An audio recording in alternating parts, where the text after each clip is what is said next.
Alternativa Sonora.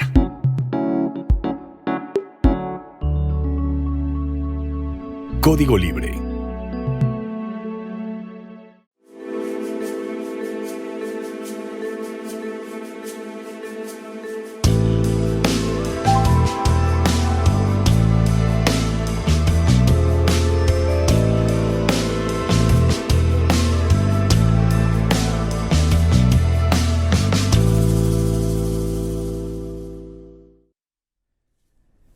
¿Qué tal, amigos de Código Libre? Bienvenidos a una emisión más de Resiliencia en Línea, desde donde damos nuestros puntos de vista de la agenda pública nacional e internacional, y en estos momentos desde luego que nos preocupa a los mexicanos, en qué situación quedamos México, en qué situación quedan los mexicanos y los migrantes respecto a la toma del poder de la presidencia de Estados Unidos de parte de Donald Trump. Pues vamos a estar analizando eso y lanzamos la pregunta que titula nuestro programa si es que realmente Donald Trump va a ser un factor de cambio, si es el jefe de la élite, de la clase gobernante de Estados Unidos y quien puede guiar al país a una nueva a un nuevo futuro que él mismo está prometiendo, o si bien es títere del establishment de Estados Unidos, del mismo Estados Unidos. Y bueno, desde aquí pensamos que es eso, un títere del establishment, y vamos a estar dando nuestras impresiones de por qué pensamos esto.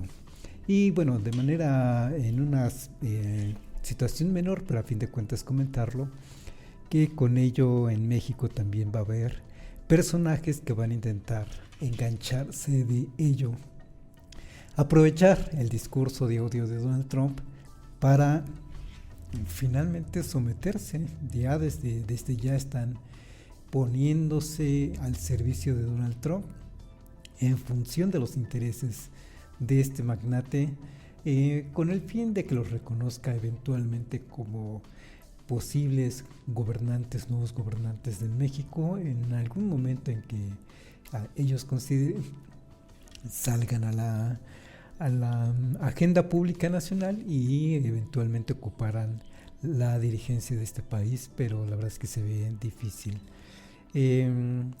Bueno, no son más que personas que están intentando aprovechar la oportunidad, los viejos conocidos que estaremos comentando en un momento más. Y las razones de por qué pensamos que en realidad Donald Trump no es un halcón imperial, pues es porque en realidad Estados Unidos mismo es ese halcón del mundo. Es ese halcón del mundo, pero que venido a menos, es simplemente Estados Unidos ya no tiene capacidad para liderar al mundo, que dejó de ser la hegemonía, esa hegemonía está vacante y China está intentando ocupar esa hegemonía, y vamos a estar dando algunos antecedentes de cómo es que en todo caso Estados Unidos ocupó la hegemonía para que en todo caso llegue un nuevo país a ocupar, un nuevo país central a ocupar esa hegemonía. No hay más, y vamos entrando a este asunto, no hay más, no hay cómo ocultar lo que está sucediendo, y lo que está sucediendo es que Donald Trump lo que sí está haciendo es lastimar a los migrantes, a comunidades de migrantes, y ya al menos en cuanto a su discurso está lastimando a la comunidad LGTB y más, digamos. Pero da una grata sorpresa, una muy grata sorpresa, saca la casta. ¿Quién cree? Pues una mujer que a mí me sorprendió, yo no lo sabía, pero resulta que es una mujer obispa en Estados Unidos, radicada en Estados Unidos. Vamos a encontrar el nombre, la señora Marian Edgar Booth. Marian Edgar Booth es obispa de la diócesis episcopal de Washington. A propósito de que recientemente está en cines la película de Cónclave, que les voy a recomendar. Sí, esperando no meter mucho spoiler, la trama de la película es que muere el Papa en turno, hay que nombrar a su suplente, al nuevo Papa. se funda, se constituye el cónclave que tiene que nombrar el nuevo papa, y entonces son invitados todos los arzobispos en el mundo, y de sorpresa llega un arzobispo que pues de hecho nadie de los que estaban ahí, los cardenales que estaban ahí reunidos, sabían que era arzobispo nombrado por el papa recién fallecido. Fue una sorpresa, y para sorpresa de los mexicanos, los que estábamos espectadores, ese supuesto arzobispo nombrado por el papa es mexicano, y resulta que ese obispo o cardenal mexicano puede ser nombrado papa. Es parte de la trama de la película. Otra parte de la trama de la película interesante es que posiblemente un cardenal africano puede ser también nombrado papa. Estas dos personas como que de repente liderean las votaciones que se dan en ese cónclave, y potencialmente pueden ser el nuevo papa en el mundo. Y entonces puede parecer ficción, pero miren, me llevo la sorpresa de que hay una obispa de la diócesis episcopal en Washington. Una grata sorpresa que exista esta apertura de parte de la iglesia. Y resulta que esta persona, en una misa que ofició en donde estuvo Donald Trump, tuvo el valor y el valor cívico para plantarle cara a Donald Trump y decirle que no está de acuerdo, que su mensaje, el mensaje de odio que representa y que transmite, no es la voz al menos de un sector de la iglesia, y al menos para ese sector de esa iglesia, Donald Trump no es el elegido de Dios, como Donald Trump a sí mismo se dijo ahora que estuvo tomando la presidencia de Estados Unidos. Y la propia obispo cita lo que dijo: usted que ha dicho que ha sentido la providencia de Dios. Y bueno, son palabras de Donald Trump, y son palabras de muchos dictadores y de muchas personas que han resultado nocivas para el mundo. Decir que son enviados de Dios, elegidos de Dios, o que con ayuda de Dios van a salir adelante, y Donald Trump no dejó pasar esta intención. Ese Donald Trump que ha aprendido de política, de un magnate, ha aprendido a hacer política y a hacer una diplomacia, pero bastante de dudosa calidad moral, y se dice ahora una persona elegida por Dios. Desde luego por Dios, que como hay personas que pueden decir estas cosas en el nombre de Dios, que usan el nombre de Dios para lanzar sus campañas de odio, sus acciones de odio, como lanzarse en contra de los más débiles, como pueden ser los migrantes centroamericanos, que ahora les cerró la frontera, o como pueden ser minorías como esta comunidad LGTB+, que lleva ya una lucha histórica. Y ahora Donald Trump dice que va a intentar que en Estados Unidos solo se reconozcan el hombre y la mujer como géneros, y con eso quiere echar para abajo también toda una lucha social que también lleva tiempo y que ha ganado victorias muy importantes en el mundo, muy importantes en México, desde luego importantes en Hollywood, y no se diga importantes en esta, incluso en la misma iglesia en donde es nombrada una obispa, una mujer obispa, entonces en la diócesis episcopal. Y ella le pide clemencia por estas personas que van a sufrir mucho, que están sufriendo mucho desde su toma de gobierno, migrantes especialmente, y esta comunidad LGTB que se ve señalada por pues arrogante, esta persona que toma el poder de Estados Unidos, y que recordemos que el viernes antepasado fue declarado culpable por todos los delitos de los que fue acusado y enjuiciado en su momento. La verdad es que todo esto que está haciendo Donald Trump en esos primeros 2 días de gobierno no está siendo extraordinario para lo que está proponiendo a la sociedad estadounidense. Una sociedad, al menos en mayoría, que lo llevó al triunfo de la presidencia de Estados Unidos, y entonces no deja de ser reflejo de una sociedad que también está en crisis. Ese sector fue suficiente para que Donald Trump regresara a la presidencia, y no deja de ser significativo que esa sociedad, a fin de cuentas, o ese sector mayoritario que votó por Estados Unidos, es parte de esa crisis que tiene esa nación. Dejen ustedes de crisis moral, porque no nos vamos a poner necesariamente de moralistas, sí de defensores de los derechos humanos, o a favor de los derechos humanos y a favor de los derechos de las minorías, como precisamente la comunidad LGTB y más, y las minorías como los migrantes. No nos vamos a poner en ese plan moralista, sino es una sociedad en decadencia, incluso en su hegemonía misma. Estados Unidos no va a encabezar la nueva hegemonía, y Estados Unidos no va a encabezar el rumbo del mundo. Y a diferencia de lo que están diciendo varios comunicadores, Donald Trump tampoco va a encabezar un nuevo orden mundial. Incluso se están adelantando estos analistas y están hablando se ha fundado un nuevo orden internacional, y además encabezado por Donald Trump. Pues no, realmente no. Donald Trump lo que está haciendo es someter a las personas más débiles, más vulnerables, y eso más bien es un síntoma de una cobardía, un acto cobarde de un prepotente que tiene la capacidad de meterse con esas personas que no se pueden defender. ¿Y quiénes están de lo más tranquilo en estos momentos en el mundo? Pues prácticamente todo el mundo, salvo estas minorías. Prácticamente Vladimir Putin está muy tranquilo, el presidente de China está muy tranquilo, China y Rusia están muy tranquilos observando todo lo que está haciendo Donald Trump o lo que está diciendo Donald Trump.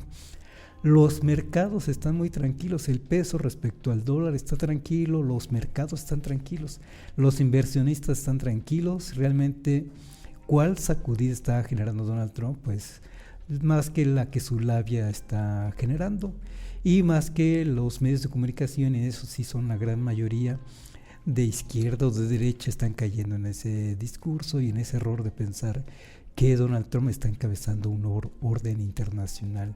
Cuando veamos, insisto, los mercados están por demás tranquilos, no hay una sacudida en ningún sentido, no hay caídas de bolsas en ningún sentido, no hay un cambio de régimen o no hay una confrontación directa hacia los regímenes de Rusia o de China o de cualquier enemigo, se supone número uno de Estados Unidos.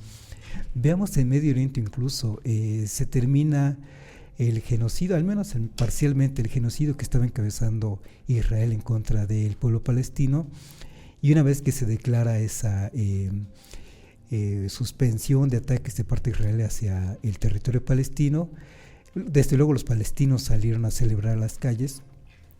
¿Y qué banderas ondearon? En ese lugar ondearon las banderas de Hamas, en donde entonces ni el poder de Estados Unidos ni el poder militar de Israel pudieron acabar con Hamas. Entonces ahí están Hamas, y ahí están Vladimir Putin, y ahí está el presidente de China, ahí están los grandes líderes, y ahí está también el líder de Corea del Norte, de lo más tranquilos, digamos. Y así va a ser por un buen tiempo. Se supone que vamos a ver avanzar el gobierno de Donald Trump y vamos a ver sus siguientes medidas, pero la verdad es que todos están tranquilos, no pasa nada, digamos, en términos globales. Sí hay una conferencia de Davos en estos momentos, en la cual no va a estar Donald Trump, sino que va a estar haciendo una transmisión por videoconferencia, quizá por estos asuntos de agenda tuvo que tomar la presidencia, tuvo que jurar como presidente de Estados Unidos, y eso quizá no le permitió viajar a Davos, y sí hay una efervescencia en esa conferencia, desde luego, pero en realidad las cosas están tranquilas. Los mercados, esos que son tan nerviosos y que se mueven de una manera tan ágil en cuestión de segundos y salen y entran de un país y otro, o de una bolsa de valores a otra, en cuestión de segundos, y tiran la bolsa y tiran la economía de una nación, de unas naciones de la región, de Europa entera, como sucedió en el 2008, pues están muy tranquilos. Donald Trump, la verdad es que no les preocupa en estos momentos, al menos en estos momentos. Y Donald Trump, que prometió aranceles desde el primer día de llegada a su mandato, pues ¿dónde están esos aranceles? Dejen ustedes que se los aplique a México, que tiene el poder, porque México es un país dependiente de Estados Unidos. Pues ¿dónde están esos aranceles para China o para Rusia, insisto? Y ustedes también, además los jóvenes saben Por ejemplo, como caso emblemático también, cómo es que Estados Unidos, al menos la administración de Joe Biden, decretó que si esta empresa TikTok, de redes sociales TikTok, no vendía al menos su parte mayoritaria como empresa a algún empresario estadounidense a más tardar el 19 de enero, es decir, ya, pues entonces iba a ser suspendido, iba a ser cancelado, prohibido este canal de redes sociales en Estados Unidos. Y sí hubo por ahí una caída, digamos, o una suspensión de la circulación de TikTok en Estados Unidos, pero el propio Donald Trump dijo que iba a dar un periodo de gracia para negociar con TikTok. ¿Y quién estuvo en la ceremonia de toma de poder de Donald Trump? Pues estuvo ahora que le dicen CEO o director general de TikTok, chino, de origen chino, claro, por supuesto, y como invitado, como uno de los pocos invitados especiales de Donald Trump. Entonces, ¿dónde están esas verdaderas confrontaciones? ¿Dónde está ese verdadero poder hegemónico de Donald Trump o el poder hegemónico de Estados Unidos? Pues no está porque no lo tiene. La hegemonía ya está en vacancia y va a ser posiblemente para los chinos, o muchos se hace pensar, por todo lo que puedo estar viendo en el orden internacional, que una de las grandes potencias predilectas para ocupar esa hegemonía va a ser de parte de los chinos, de China. Y si va a haber un nuevo orden internacional, no lo va a colocar Estados Unidos ni Donald Trump, sino que va a ser posiblemente una hegemonía como la China. ¿Qué hizo en todo caso Estados Unidos para ocupar la hegemonía finalizada la Segunda Guerra Mundial?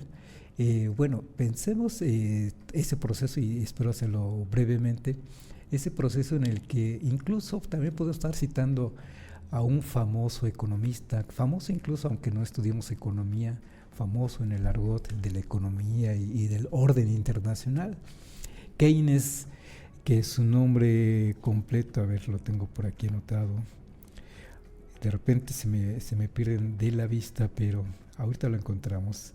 Keynes, y quien fundó el keynesianismo a fin de cuentas. Este señor John Maynard Keynes, fundador del keynesianismo, o fundador de la corriente del keynesianismo en la economía, en la teoría económica, desde antes de terminar la Segunda Guerra Mundial, es decir, desde antes de la hegemonía estadounidense, estuvo advirtiendo de los problemas macroeconómicos, de los problemas globales que tenía el mundo por estar dependiendo del tipo de cambio con respecto al oro, o bien tomando como base económica al oro o macroeconómica al oro. Y entonces proponía otro sistema económico que deberíamos de cambiar, que el mundo debería de cambiar el sistema económico, y convocó a conferencias en Italia, en Inglaterra, a las cuales se ejecutaron, se realizaron, y a las cuales no asistió Estados Unidos. Estados Unidos estaba esperando a ganar la Segunda Guerra Mundial, a que terminara la Segunda Guerra Mundial, para entonces colocar ese orden internacional que efectivamente hacía falta, pero con base en sus propios intereses. ¿Y quién convocó entonces a una conferencia para ese nuevo orden internacional, o al menos ese nuevo orden financiero internacional? El que entonces era encargado del Tesoro, del Departamento del Tesoro de Estados Unidos, una persona de nombre Harry White. Ese fue el que convocó a la conferencia Bretton Woods, y de ahí surge el sistema Bretton Woods, que tampoco vamos a decirlo mucho, desmenuzarlo mucho, pero a partir de ahí se funda el Fondo Monetario Internacional, y a partir de ese Fondo Monetario Internacional se coloca al dólar estadounidense como divisa central en el mundo. Las reservas internacionales tenían que ser en dólares estadounidenses. El comercio internacional tenía que ser en dólares estadounidenses. Y no solo eso, sino que también se funda la OTAN, y se funda el Banco Mundial, y se funda Naciones Unidas, es decir, un nuevo orden internacional. De esa magnitud tendría que ser el orden que estableciera Donald Trump para estar hablando de que Donald Trump encabeza un nuevo orden internacional, y la verdad es que no. Los mercados están como siguen, y si va a haber un nuevo orden internacional no va a ser impulsado por la economía estadounidense que sí está lastimada. Una de las economías emergentes, potentes, es la China, porque no están en el mismo canal económico la economía china de la economía estadounidense. La época dorada, la época de los años maravillosos de Estados Unidos terminó. Lo vivió a principios del siglo XX, lo vivió y lo disfrutó, y en esos momentos está en completa decadencia. ¿Cuáles son los años maravillosos dorados para un país? Pues es para China, porque justamente están haciendo lo que los estadounidenses a principios del siglo XX. Y en esto no quiero dejar de comentar o citar o mencionar a un profesor y amigo, Juan Arellanes, que fue quien en sus, o al menos en mis primeras conocimiento de este sistema geopolítico, de sistema financiero internacional, o de este conocimiento de estrategias de altas finanzas, fue quien nos estuvo dando mucha luz al respecto. Y entonces con él es que tuvimos esos acercamientos, y quiero comentarlo porque es una persona que así se lo merece. Y el caso es que podemos estar pensando en dos grandes ciclos. En una hegemonía podemos estar pensando en dos ciclos. Un ciclo hegemónico donde una economía, un país, Estados Unidos, puede ser la plena hegemonía en el mundo, pero un ciclo también financiero que habla más bien de la decadencia del ciclo hegemónico del país en turno. Esto le ha sucedido a Inglaterra, le ha sucedido a Holanda, a España tal parece que también, y Estados Unidos le ha sucedido. De un ciclo hegemónico pasan a un ciclo financiero, y ese ciclo financiero está hablando de que ha terminado el poder hegemónico de ese país, ha terminado el poder hegemónico de Estados Unidos. ¿Qué pasaba a principios del siglo XX? Ese ciclo económico hegemónico consistía, y durante buena parte del siglo XX consistía para Estados Unidos, que tuvo crecimiento económico, que tuvo desarrollo nacional, esto que está clamando ahora Donald Trump, ese desarrollo nacional que efectivamente se ve pauperizado para sus ciudadanos, y les promete que van a volver a ser grandiosos y manufactureros, y que van a generar la relocalización de las empresas hacia Estados Unidos. Está por verse, pero ese ciclo pasó. Fue especialmente en el siglo XX, especialmente en la primera mitad del siglo XX, y eso se terminó. También es sintomático que de ese ciclo hegemónico, ese país o ese sistema político, o bien como podemos estar escuchando, ese establishment, era hipócrita. Era como ha sido los líderes nacionales de Estados Unidos, como ha sido Joe Biden, como ha sido Barack Obama, como era la candidata de los demócratas recientemente, Kamala Harris. Son hipócritas, diciendo que sí, que quieren el beneficio del mundo, que quieren la paz mundial, que quieren el combate al cambio climático, pero son hipócritas porque ven para sus intereses en primero, contaminan al resto del mundo, someten al resto del mundo, pero con una sonrisa o con el mensaje de esperanza. En cambio, Donald Trump ya está viviendo también, como parte sintomática, está viviendo la era del cinismo. Es cinismo, es decir, sí, necesitamos Groenlandia y lo vamos a tomar. Necesitamos el canal de Panamá y lo vamos a tomar. Al Golfo de México le vamos a llamar Golfo de América. Es cinismo, sí, lo puedo hacer y me vale, y me pongan ahí la palabra que amerita la expresión. Me vale lo que los mexicanos y el mundo piensen. Es una época de cinismo. De una época de hipocresía ahora pasamos a una época de franco cinismo. Síntomas de un ciclo hegemónico que terminó para Estados Unidos y que ahora pasa finalmente a una fase de ciclo de decadencia, o de exterminio, de finalización de su ciclo hegemónico. De años maravillosos podemos estar pasando a una bella época. Esto nos lo platicaba Juan Arellanes en su momento, pero es una bella época para los poderosos, para la élite empresarial, y es justamente lo que estamos viendo con Donald Trump y quienes están rodeando en estos momentos a Donald Trump, a quienes invitó para gobernar el ocaso de su hegemonía, pues a Elon Musk, a Zuckerberg, el dueño de Facebook, y a los magnates que ustedes están viendo, a Bezos, al dueño de Amazon, y a cualquier magnate que ustedes puedan pensar están ahí, tanto en términos locales, es decir, empresarios de Estados Unidos, como empresarios externos, como el CEO de TikTok, de empresa china, también están ahí y se van a sumar a esto.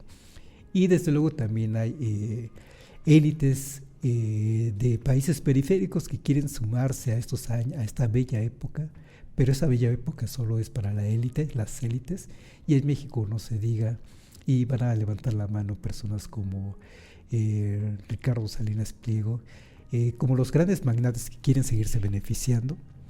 Y bueno, desde luego están otros personajes menores en México, que bueno, para qué mencionarlos, o en un momento más comentamos al respecto, y hasta el final, o la segunda parte de esa élite, o ese establishment, pero mexicano, que también quiere su bella época mexicana o a la mexicana. Entonces tenemos dos ciclos, uno ciclo plenamente hegemónico, en donde la hegemonía es única y es indiscutible, la que fue Estados Unidos, donde tuvo crecimiento económico, desarrollo nacional, era hipócrita, sus líderes eran hipócritas, su sociedad era hipócrita, y años maravillosos. Y ahora estamos en un ciclo de decadencia, donde hay una economía pero ficticia, en donde, a diferencia del ciclo hegemónico, ahora lo que se intenta es que el dinero genere dinero. Se quieren brincar la fase en donde el dinero genera mercancía y la mercancía genera dinero, es decir, producción real, o riqueza sustentada basada en economía real, y no, ahora quieren que el dinero genere dinero. Economía ficticia, a fin de cuentas. Vivimos en un ciclo ahora actualmente, Estados Unidos vive un ciclo actualmente en donde se gestiona la crisis. En lugar de ver crecimiento económico, más bien se está intentando gestionar la crisis. Estados Unidos está en crisis desde hace tiempo, desde hace décadas, y ahora lo que se intenta es gestionar esa crisis. Imagínense ustedes entonces el establishment norteamericano que necesita gestionar la crisis, y para ello necesita pues una imagen que levante voluntades, que levante entusiasmo, y ese ha sido Donald Trump. Una persona que, si las cosas salen mal para el establishment estadounidense, pues le pueden echar la culpa fácilmente a Donald Trump, que la sociedad deje de votar por él, y pasaremos a otra cosa, o pasaremos a otra figura por la cual se vote, pero el establishment continúa sano y salvo en Estados Unidos, ya no como hegemonía, ya no Estados Unidos como hegemonía en el mundo. ¿Qué es eso del establishment? Busqué una definición y aquí podemos encontrar una de ellas. Es el poder establecido, en Estados Unidos, es un poder establecido, pero a lo largo del tiempo, no es algo que surge de la noche a la mañana. Y ese poder establecido pues es un poder político, sí, también económico, pero van de la mano, van vinculados. Poder financiero también. Donald Trump tiene uno, tiene el otro, pero no tiene todo ese poder. Y lo mismo sus compañeros magnates, tienen uno, tienen otro. Están intentando aprender. Vamos a ver si les da 4 años. Elon Musk, que va a intentar también, desde luego, posicionarse políticamente. Por ahora es un magnate y sumado a esas filas. Establishment, poder entonces establecido, es un poder establecido, y acuérdense, es poder económico, político, financiero. Es también, dice la definición, la clase dominante. Y la clase dominante, insisto, no son ellos están llegando a administrar un país que ya tiene todo un establishment, ya tiene una estructura socioinstitucional, una estructura sociopolítica que también lleva décadas y que va a tardar tiempo en desmantelarse, o que no fácilmente se va a desmantelar.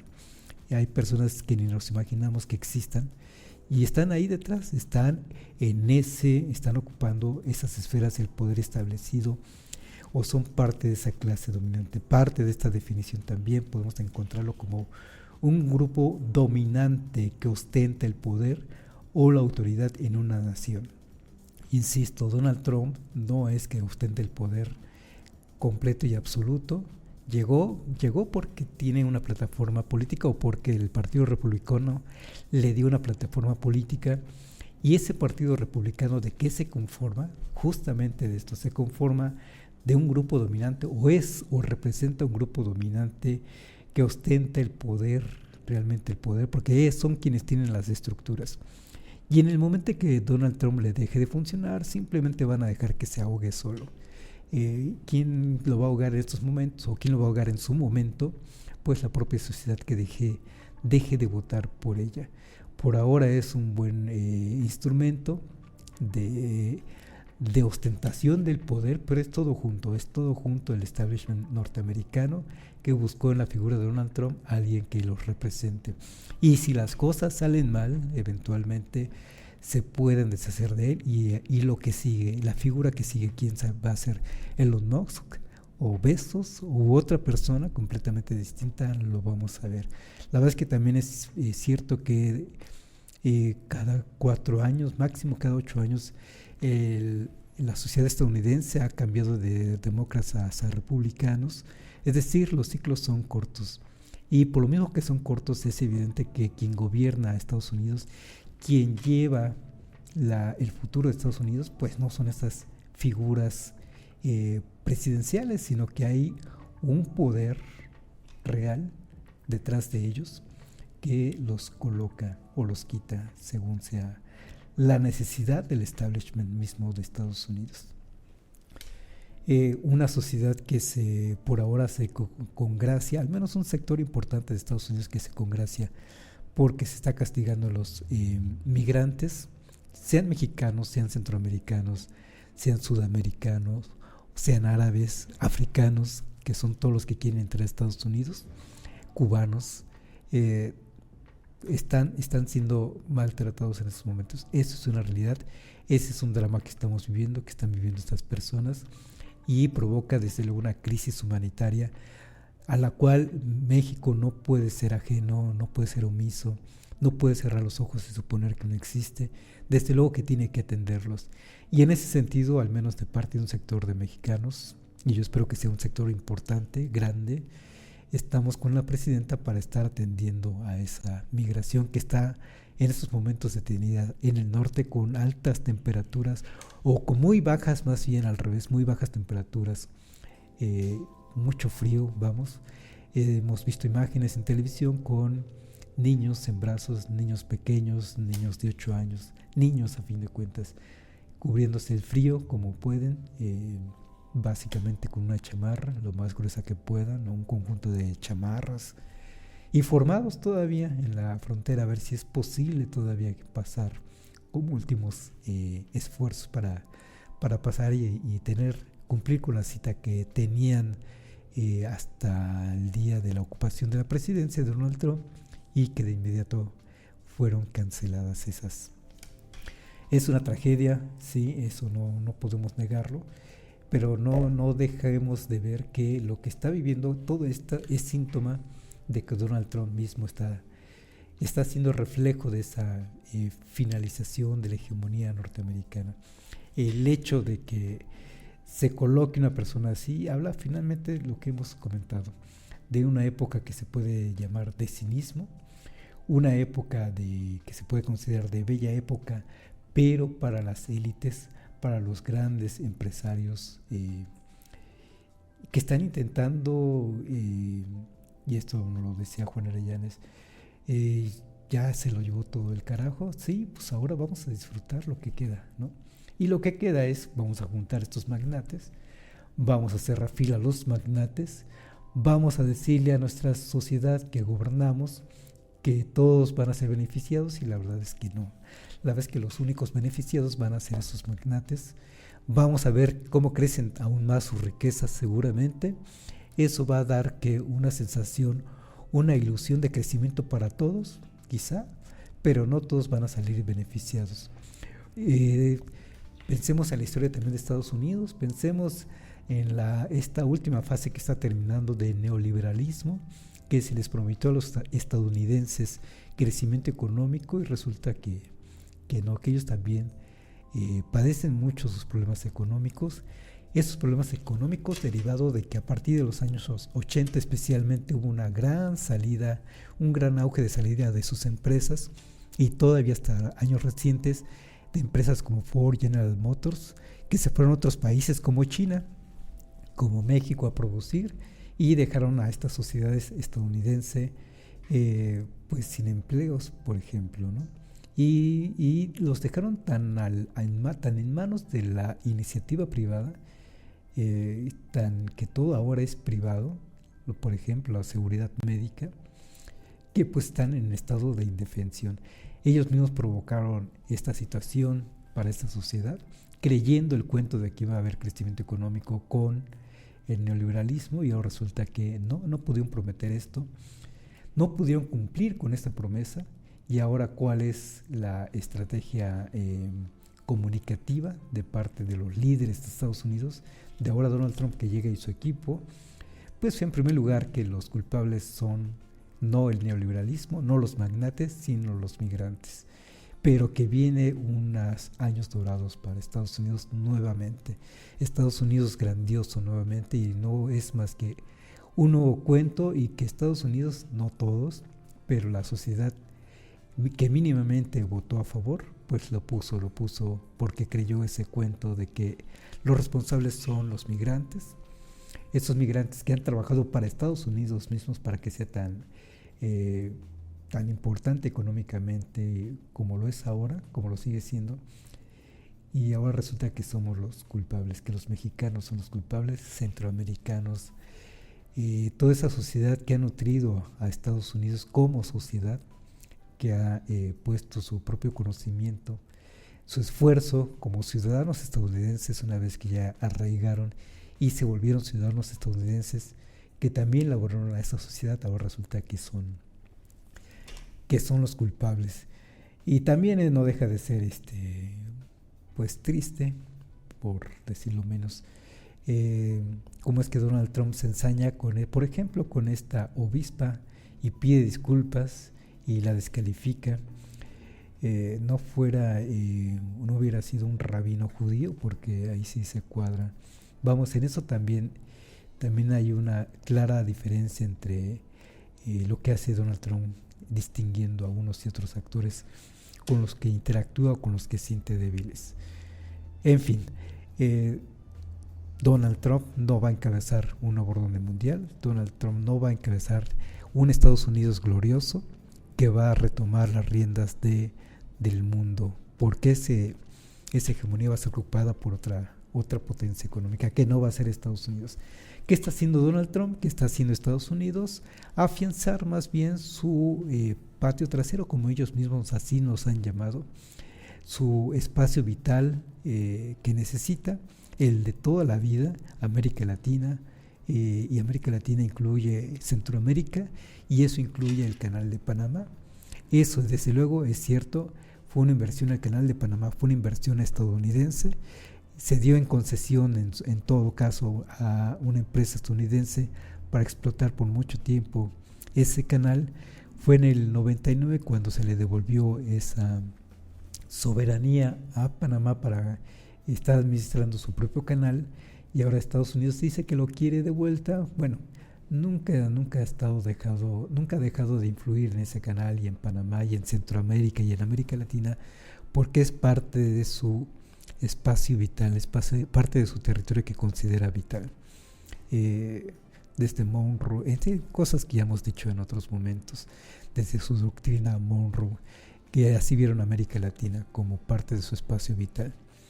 Y lo defienden. ¿Qué es lo que están haciendo? Afianzar ese territorio, que según vemos entonces, ese territorio estratégico o geopolíticamente estratégico para Estados Unidos, va a ser eso, va a ser al menos hasta el Canal de Panamá, va a ser con México, desde luego. México, que además no se opone a cooperar con Estados Unidos. De hecho, en estos los primeros meses de gobierno de Claudia Sheinbaum, si algo ha hecho es mostrarle a Donald Trump que está del lado de Estados Unidos. Y así van a seguir. A fin de cuentas, también en esa parte México va a continuar con esa estrategia, con esa alianza con Estados Unidos, porque es con la que nos va mejor económicamente hablando, ¿verdad? no en términos humanitarios o en términos de respeto, eso no va a suceder. En términos comerciales, ahí sí, estamos con ellos porque nos ha ido bien. Estados Unidos ya nada más Donald Trump como bravata va a ponerle como se le pegue la gana al Golfo de México, de parte de su costa o de su zona económica exclusiva, le puede llamar como se le pegue la gana. De parte de los mexicanos seguirá siendo Golfo de México, sí, tiene que ver con un sentido también de identidad, el que se llame Golfo de México. Y un sentido entonces de que sentimos como respeto, como símbolo nacional. Que quiere Groenlandia, siempre la ha querido desde finalizada la Segunda Guerra Mundial, si no mal recuerdo. En algún momento ocupó militarmente la isla, se la devolvió a Dinamarca en su momento también, pero se quedó una base ahí de Estados Unidos. Siempre ha tenido la intención de que sea propiedad de Estados Unidos, porque si viéramos el globo desde arriba, digamos, si se puede decir así, o desde el norte, pero desde el círculo polar, podemos ver que Groenlandia es vecino con Rusia, y eso ya coloca interés geoestratégico para Estados Unidos. Insisto, como lo dijimos desde el programa pasado, no necesita Estados Unidos la ocupación titular, digamos, que sea propiedad titular o se sume como territorio estadounidense a Groenlandia, porque Dinamarca es parte de sus aliados, es uno de los firmantes de la OTAN, es su aliado, vamos. Entonces lo que conviene es cuidar esa estrategia. Puede estar gestionando en todo caso un reforzamiento militar en la isla de Groenlandia, puede hacerlo sin ningún problema, va a llegar a ese acuerdo seguramente, pero no hace falta estar levantando la voz. Desde luego lo que hace Donald Trump es estarle hablando a sus simpatizantes, pero ese lenguaje que tiene Donald Trump y esas acciones, insisto, no son más que actos cobardes, porque simplemente está sometiendo a un sector social muy vulnerable que no le puede poner cara, que no se puede oponer, no puede poner mucha resistencia. Un país poderoso que somete a unos migrantes es un pobre país en todo caso.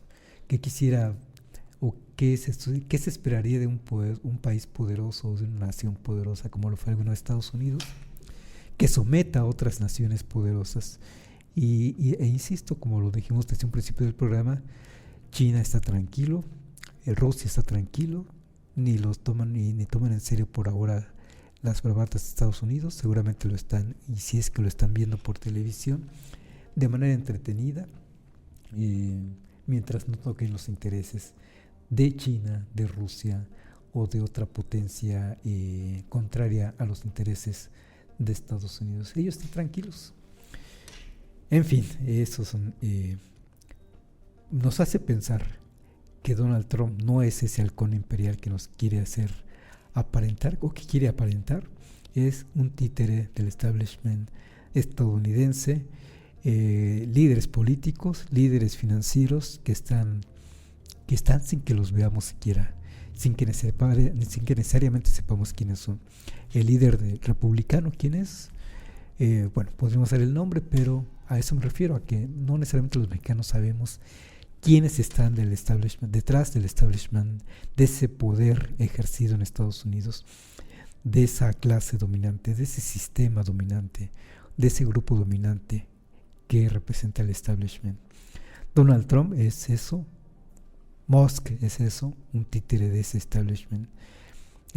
Musk, que no por eso no va a tener oportunidades de inversión, las va a tener, se va a desarrollar más, va a ser más rico, más envidiable su riqueza, pero no por ello se va a beneficiar su sociedad, o la sociedad que se supone que representa y por la cual se supone están preocupados. No, simplemente se están beneficiando de esa sociedad. Para sueños como el que se va a colonizar Marte, la verdad es que son sueños que ya veremos. A mí lo que más me preocuparía es que el hombre como especie de verdad ocupara colonizar el universo, porque miren lo que ha hecho con el planeta. el planeta Tierra como para que vayan y contaminen más al universo. Bien, Donald Trump y Musk, y con esto terminamos esta parte de esta parte del programa.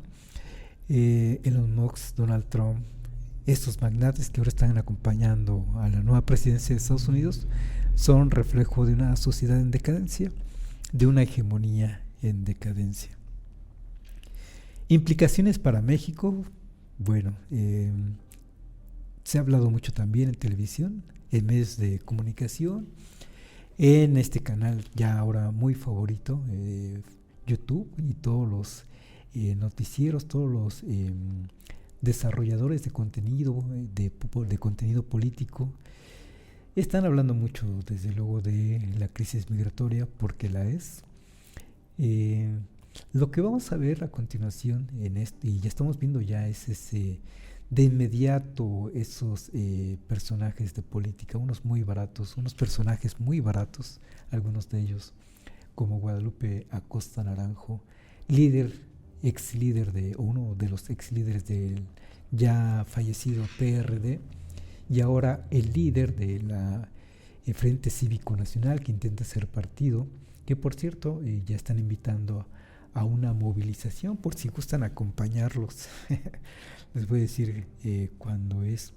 Me llama la atención que ya de plano se agandallaron el color rosa de el INE, ya no lo soltaron, tal parece que se van a quedar con él.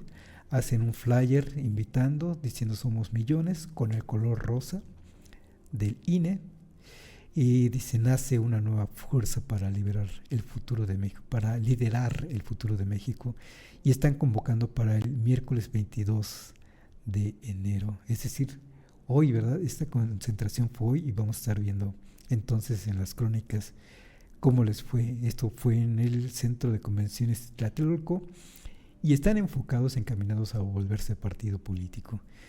Y dado que están en eso, en el convertirse en partido político y tener fuerza política, pues se enganchan de lo que pueden, y se enganchan entonces el discurso de Donald Trump, y particularmente del discurso de que van a nombrar grupos terroristas a los narcotraficantes mexicanos. Ese es el hilo por donde quieren tirar para enganchar a una sociedad mexicana que ya los castigó en las elecciones de 2024, y bueno, ahora están tratando de engancharse.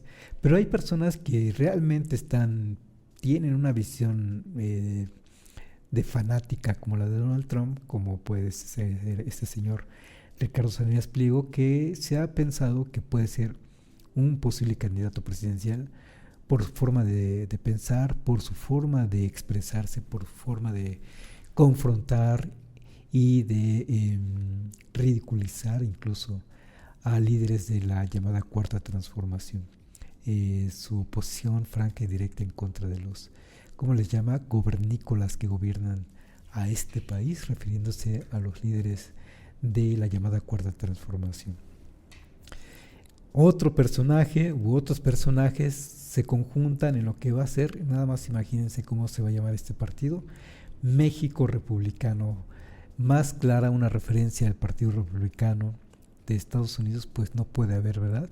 Y su líder, su presidente del Consejo Nacional de México Republicano, Juan Iván Peña Neder, fue invitado también, uno de los invitados a la toma de protesta como presidente Donald Trump. Él estuvo ahí.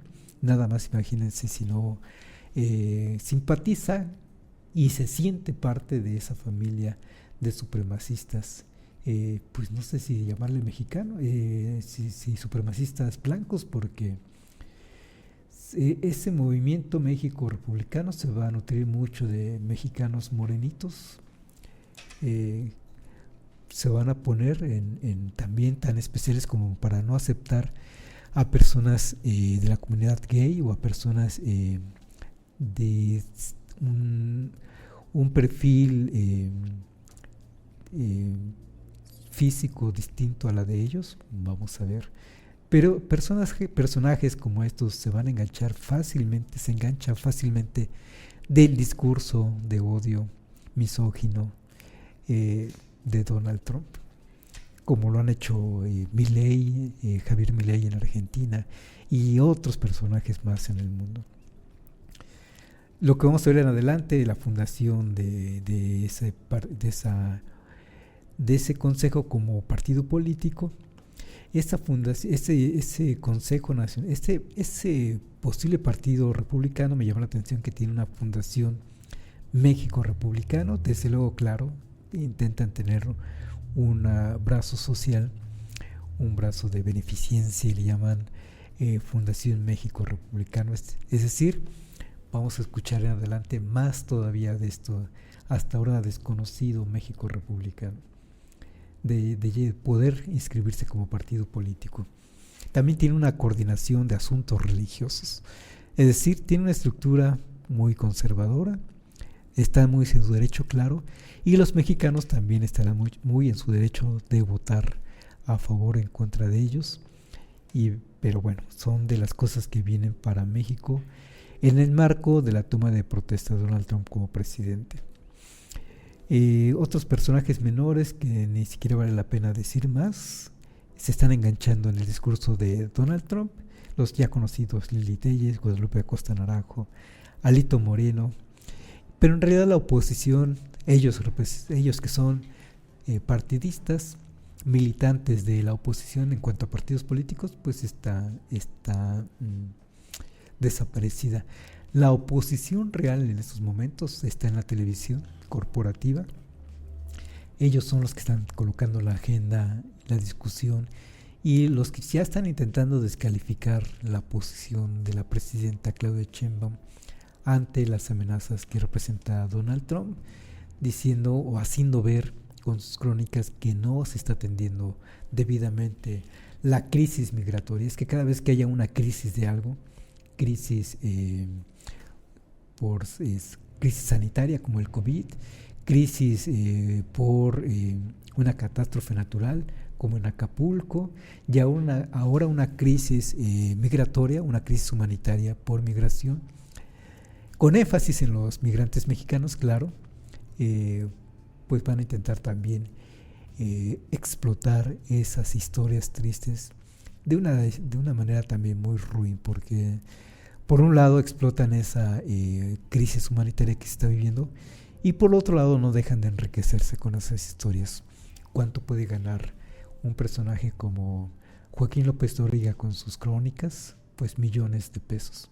Y cualquier comunicador de estos medios corporativos ganan millones, que se dan pues la facilidad de estar viendo temporadas en México y temporadas en España, como todo mexicano, ¿verdad? Que podemos hacer estancias para 3 meses vivir en España, 3 meses vivir en México. En fin, todos estos personajes son pues lamentable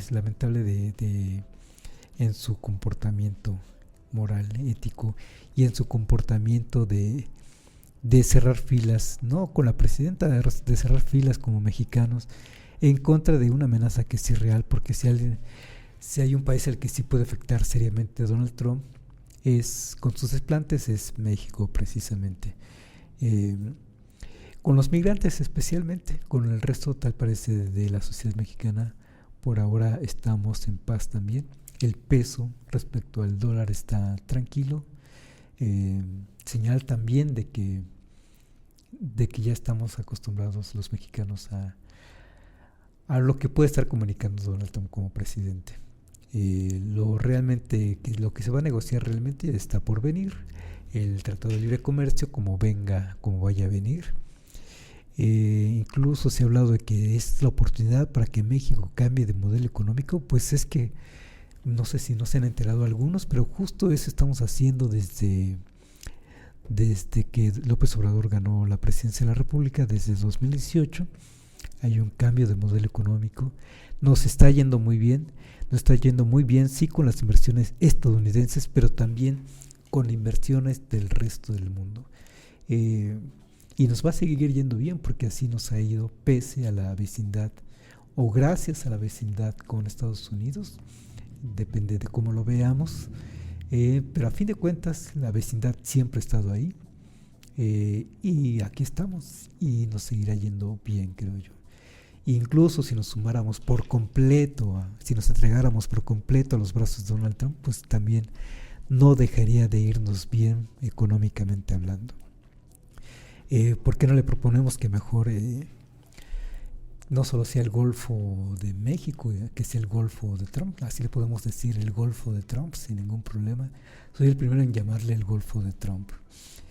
¿Y por qué no ampliar las fronteras hacia el resto del país y volvernos americanos todos? No lo quiere Estados Unidos, ¿verdad? En fin, pero sí necesita nuestra fuerza de trabajo. No solo nuestra fuerza de trabajo, necesita nuestros recursos naturales, necesita nuestro territorio para esos enlaces comerciales.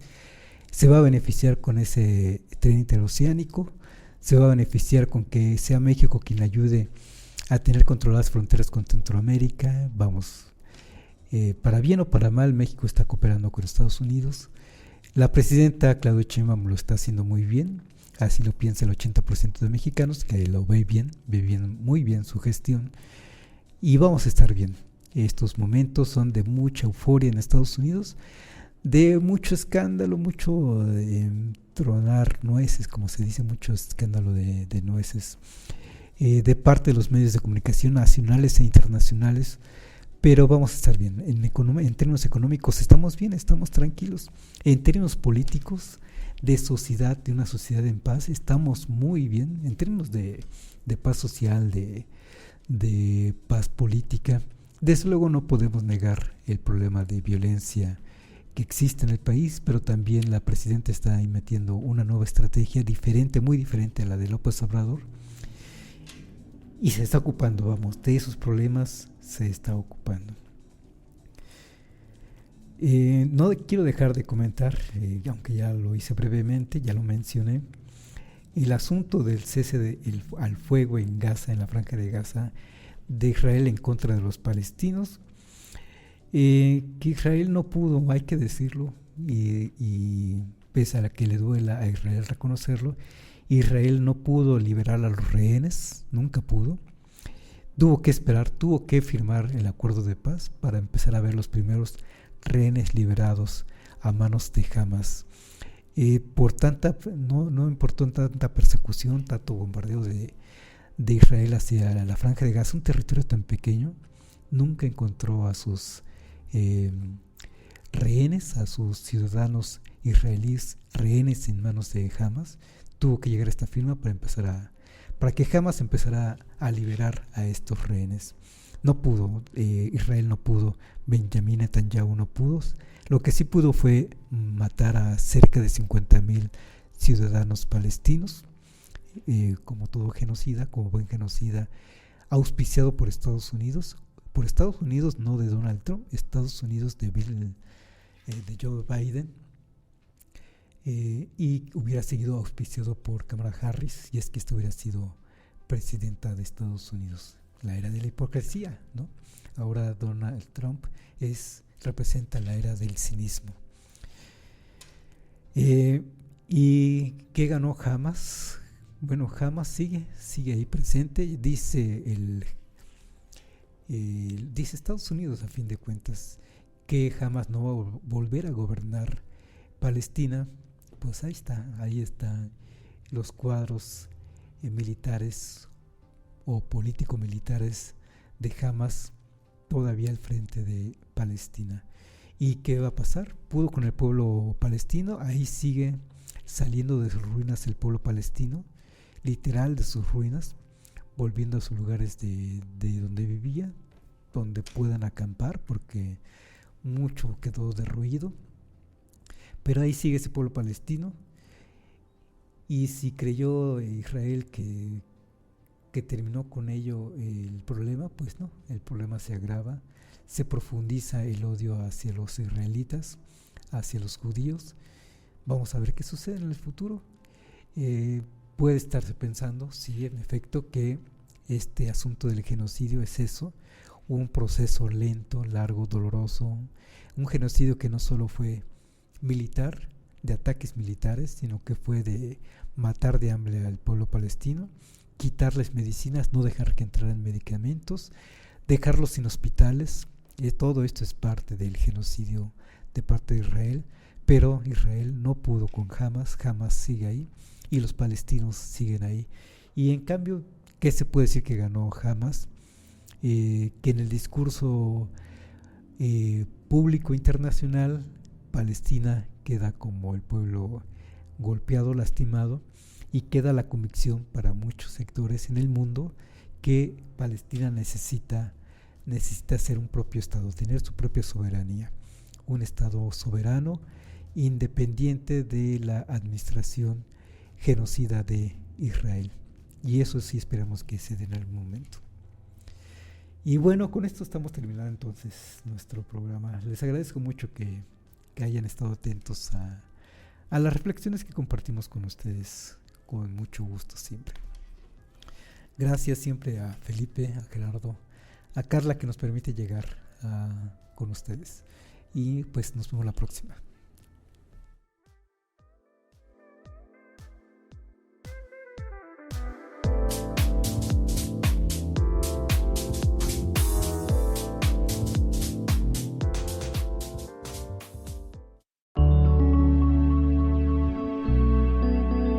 Código Libre.